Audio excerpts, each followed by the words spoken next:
welcome back to my channel. My name is Emily and I am the owner of the Rustic Torn Soul. So I'm going to try my very best to make this short and simple. You guys know I don't do YouTube very much, but these are questions we get asked all the time.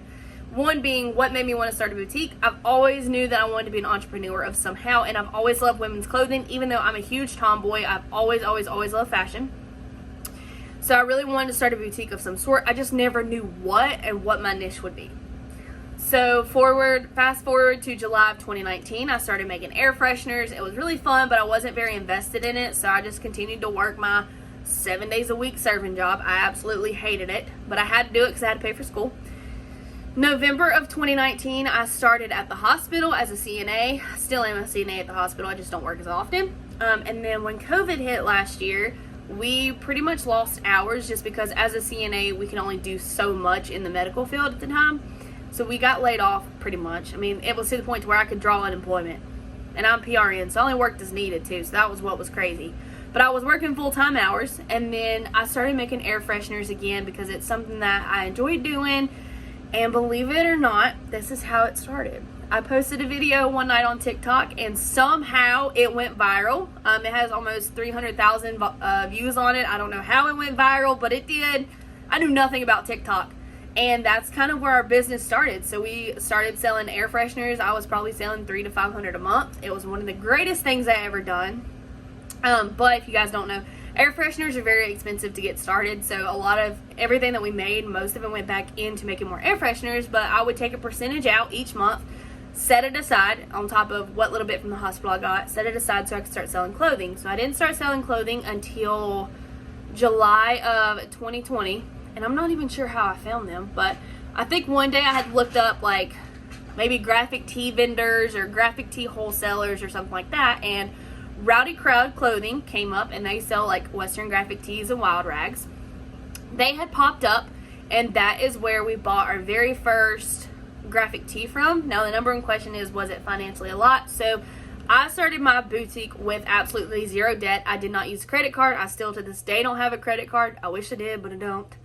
Still to this day, we don't have credit cards. I just use what was in my savings to kind of invest into the actual clothing part. So we started out with a few graphic tees here and there, didn't do so hot, and then I joined some like D-stash group. So a lot of people know what those are because now they're starting to let anybody in. And I bought my first set of Judy Blue jeans from there. We sold those in the store, and those did very well. So we just started taking a percentage from that and reinvesting it into actual vendors themselves. Then we got on YouTube somehow one day, and I found Boss Mama Jackie. She is one of the best YouTubers besides Tori Guyberg and who's the owner of Pink Lily, and then Lauren, who owns Shop Billy Flair. All three of those are excellent. They're excellent YouTubers to watch for when you get started on a business. So we somehow stumbled across her, and she actually went to LA Fashion District one day. Oh, and Allie Schultz. Sorry, there's another one. Both of those have went to the LA Fashion District, and they kind of walk you through certain vendors, how to find your certain vendors. So that really helped us a lot. And then we discovered Fashion Go. So Fashion Go is the wholesale website that we use that has thousands and thousands and thousands of vendors from all over the world, which we don't use overseas, but whether they're in China or if they're in LA, some are in Texas, some are in Utah, some's even here in North Carolina. So we use that, and that's how we kind of gained our wholesalers. Now we ordered from certain ones. We've ordered so much from that we've actually built relationships with our vendors. I will say building relationships with your vendors is an excellent way because for one, you can talk them down on a price. Sometimes you might get extra of something else. Say that you have a certain style in your head, but it's not on the website. They can actually design it for you. Now that is a whole nother YouTube video of designing your own clothing, but it's really exciting. So that's why we started with Fashion Go. And then somehow, I don't know how, we just started reinvesting our money back into our business. And for me, financially at first it wasn't a lot, but now I went from spending $150 on inventory to spending $15,000 to $20,000 a month on inventory, just depending on what we buy and where we buy. So, and I don't mean that to brag, it's just, I know some companies spend way more than I do, but it just shows like how far you can come. So we attended our first apparel market back in April. No, it's not even April. February.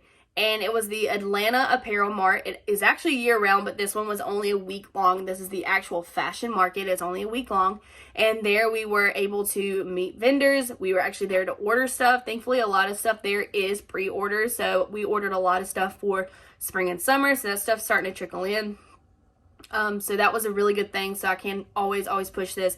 If you have the opportunity to go to market, go to market. Now, I kind of skipped around a little bit, but here's probably the number one question, and that is, how do I get started on running a business? First things first is to look up your state's requirements. So, for example, I believe that Texas has to have more forms than what we do in North Carolina. So, I actually think I found it on YouTube, maybe. All I did was go to the North Carolina Department of Revenue, registered my business there, and it walks you through getting your tax ID number, and if you want to be an LLC or a sole proprietorship. Now, personally, I have an attorney and I have an accountant that helps me do all of this stuff. So what I do is different from what you would do. So when I did that, we had to obviously find one, and they've helped me do everything from finances to making sure that my business is where it needs to be. All the legal stuff my attorney handles. So that's not a must, but it is very, very helpful. I will say that. Sorry, I meant to put that at the beginning of the video, but like I said, y'all know I don't do YouTube, so I'm trying to think of what else we get asked. Let's see. How do we know what we want to carry? So I personally am plus size, so I know that I have to carry a sizes small through 3X. I will say that it's very, very, very hard to find vendors that literally have small through 3X. Most of the time it's small through extra large, and so they have small through extra large in this style, but not 1X, 2X, 3X. Or they might have 1X, 2X, 3X in this, but not in another color or something like that. So it gets very, very difficult. But become friends with your vendors. There are two groups that you can join. There's Instant Boss. You can join that group. There's a lot of boutique owners in there, and they will walk you through everything you need to know. And then Boutique Hub is probably the number one group that I use the most. For one, they have a bunch of wholesalers. They give you a list of wholesalers. For two, they're just very, very informative, and a lot of bigger businesses do use them. So they're very, very good, and it's who our favorite group is that we use on Facebook. There are de-stash groups on Facebook. I don't necessarily suggest using those, but those are, say that I got tired of carrying this planner, and like it wasn't selling for us, so we wanted to get our money back. We can de-stash it in a group. I will say this, that there are a lot of just regular people that are not business owners in there, and a lot of times they will try to gouge you. There's also these wholesale groups that you have to look out for.